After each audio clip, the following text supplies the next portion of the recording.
perhatian Pak Ketum khususnya untuk dosen-dosennya. Target saya sekarang Pak Ketum adalah karena susahnya sekarang LLDikti wilayah 9 dan yang lain juga tidak diberikan lagi kesempatan untuk dosen PNS. Tidak ada. Makanya sekarang kita lagi berusaha satu Pak Ketum, kalau ada PNS atau ASN yang berpotensi, kita lagi dorong untuk bisa beralih menjadi dosen. Harapan kita, tapi jangan nanti mau pensiun baru mau jadi dosen. Nah, cuma masalahnya Pak Ketum lagi salah satu kendalanya, walaupun di Permen 91 2018 tidak ada lagi syarat bahwa kalau mau jadi dosen itu harus 2 penolakan dari perguruan tinggi negeri. Tidak ada. Tapi kementerian masih menerapkan itu. Iya. Jadi kalau kita mau mengajukan gitu pasti minta dulu penolakan dari 2 perguruan tinggi negeri. Itu tempat. Nah, yang kedua usaha kita Pak Ketum adalah kita ingin agar sebanyak mungkin dosen kita di perguruan tinggi swasta itu sertifikasi Serdos. Karena dengan demikian berarti ada sumbangsi yang besar bagi pemerintah.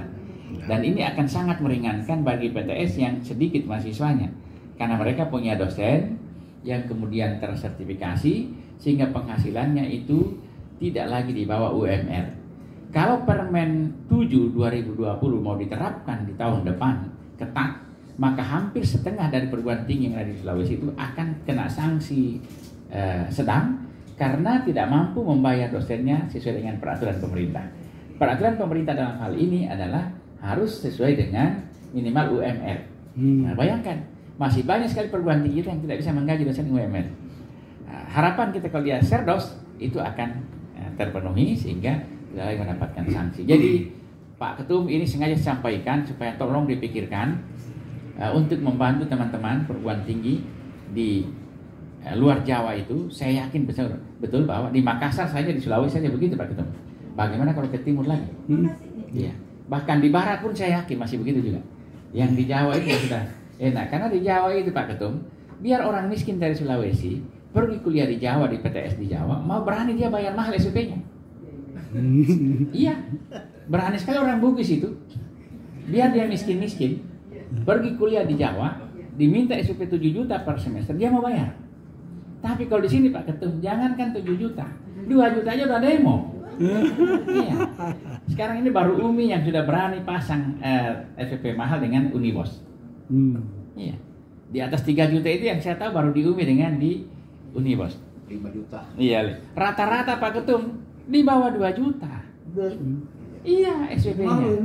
Mahal bener. Nah, ini masalah-masalah kita Pak Ketum. Sehingga kasihan dosen-dosen. Jadi tolong kita bantu memang buat program workshop tadi itu agar satu, teman-teman ini cepat naik jabatan fungsionalnya.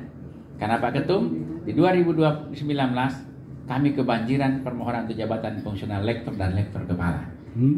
Kami anggarkan di DIPA itu hanya 400. Ternyata setelah kebijakan kami diancam kalau tidak naik tidak boleh ngajar gitu. Akhirnya 2.400. Jadi terpaksa anggaran kami diubah-ubah itu. Bagaimana caranya itu diubah-ubah itu Pak untuk membayar pemeriksa. Kita itu kesulitan tersendiri bagaimana mengambil dana lain untuk bawa ke pemeriksaan supaya bisa dibayar itu pemeriksa. Jadi kita 2019 itu ada 2.400 ajuan untuk jabatan fungsional asisten ahli dan jabatan fungsional untuk lektor. Kita mudah-mudahan ada kebijakan baru, ada wacana sekarang ini adalah lektor kepala juga ada di LLDikti. Kalau itu terjadi aman.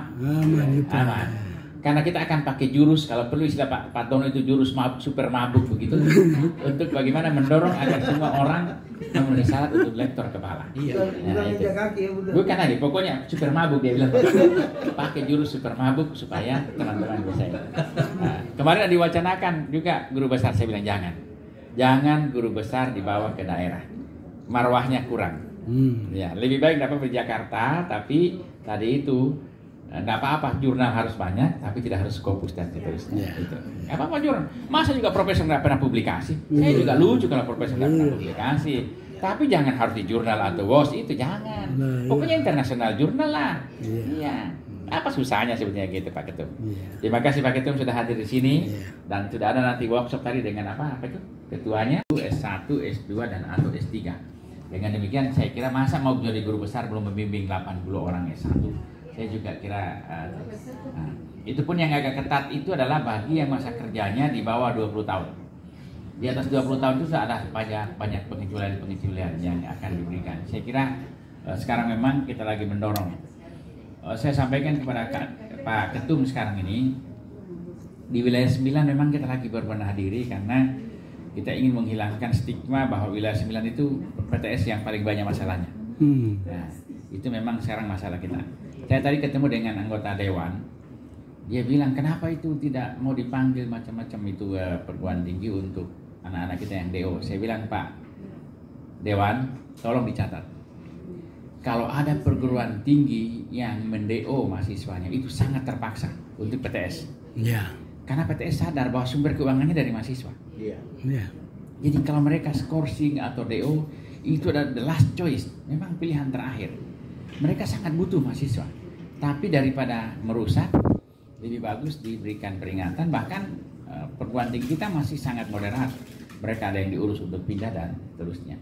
Jadi tolong dipahami itu bahwa ketika perguruan tinggi swasta itu melakukan DO atau skorsing atau apapun bentuknya, itu sangat terpaksa. Karena mereka butuh mahasiswa. Nah, menyebutkan ada angka 28, coba saya bayangkan Pak, 28 orang kali sekian itu ratusan juta dia hilang per semester. 100 juta itu sangat berarti buat PTS. Karena kan PTS dari kasih duit sama pemerintah. Nah, jadi tolong dipahami anggota dewan bahwa ketika ada begitu, yang kedua, kalau ada perguruan tinggi yang berani mendeo, itu perguruan tinggi itu adalah perguruan tinggi yang baik yang sebetulnya ingin membenahi kualitas akademik di dalam perguruan tingginya. Ya, kemarin hampir 300. Ya itulah.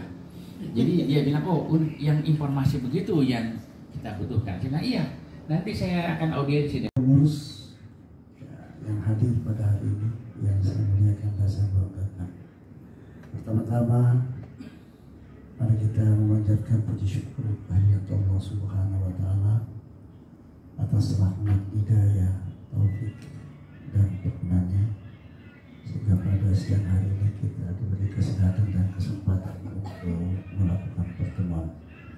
Salam dan salawat kita kirimkan kepada Nabi Allah Muhammad Sallallahu Alaihi Wasallam, Nabi panutan kita dan rahmatan lil alamin.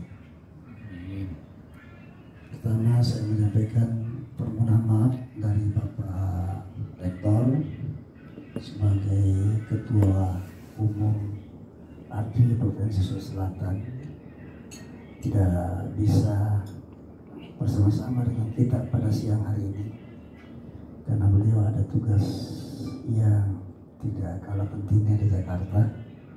Beliau siang ini bertemu dengan Pak Wapres, ya. Dan kebetulan juga kan inisiator dari ADRI. Saya kira itu juga merupakan ADRI. Saya juga menyampaikan selamat datang Prof, Bu, di Universitas Negeri Makassar, khususnya di kampus Binesi. Saya kira sudah beberapa kalinya di sini. Mudah-mudahan kita diberi berkah dalam pertemuan ini. Selanjutnya saya menyampaikan permohonan maaf jika ada hal yang kurang berkenan selama berada nanti di Binesi ini. Yang jelas kami tidak sengaja dan mohon maklum.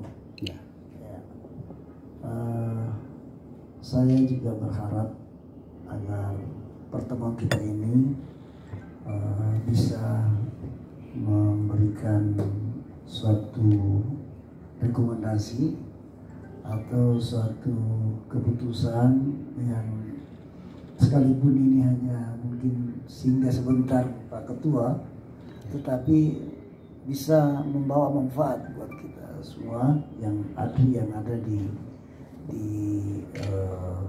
Makassar atau di Sulawesi Selatan ini. Saya kira dengan adanya Pak Ketua Umum, insya Allah kalau yang digagas oleh Mas Menteri tentang kampus Merdeka Belajar, saya kira tidak sulit kita laksanakan kalau Pak Ketua Umum ada di tengah-tengah kita dan ada support dari beliau. Insya Allah kita bisa bekerja sama dengan Pak Ketua Umum untuk melaksanakan semua kegiatan-kegiatan yang berhubungan dengan kampus Merdeka Belajar. UNM siap mendukung sepenuhnya kepada Pak Ketua Umum apa yang diperintahkan kepada kami, insya Allah. Kebetulan saya juga di ADRI ini dipercayakan sebagai wakil ketua dua. Wakil ketua dua. Saya kira itu saja barangkali. Demikian, lebih kurangnya mohon maaf. Billahi taufiq wal hidayah. Assalamualaikum warahmatullahi wabarakatuh. Waalaikumsalam. Silakan. Atau saya langsung? Iya langsung. Bisa dibantu Pak Heru. Iya. Assalamualaikum. Assalamualaikum warahmatullahi wabarakatuh. Alhamdulillahirabbil alamin wassalatu wassalamu ala asyrofil anbiya'i wal mursalin sayyidina Muhammadin wa ala alihi wa sahbihi ajmain. Yang terhormat Prof Muharram, Arma, ini profesornya juga tinggal tunggu SK saja, ya. Termasuk Prof Mas'ud Muhammadiyah yang Nahdlatul Ulama. Betul. Mantap ini, mantap. Ini nama kok luar biasa, Muhammadiyah, dia yang punya ternyata. Dan Prof Umi Farida, dia yang susah dipegang ekornya karena lompatannya itu bukan sekedar dari Palopo ke Makassar atau Ke Amerika. Langsung Amerika, Jepang, langsung Mekah. Luar biasa. Surabaya sekarang nggak pernah kontak lagi sudah. Iya. Ini merupakan ciri khasnya ADRI adalah kita membangun pertemanan. Karena ADRI bukan partai politik. Saya pun ketua umum, tetapi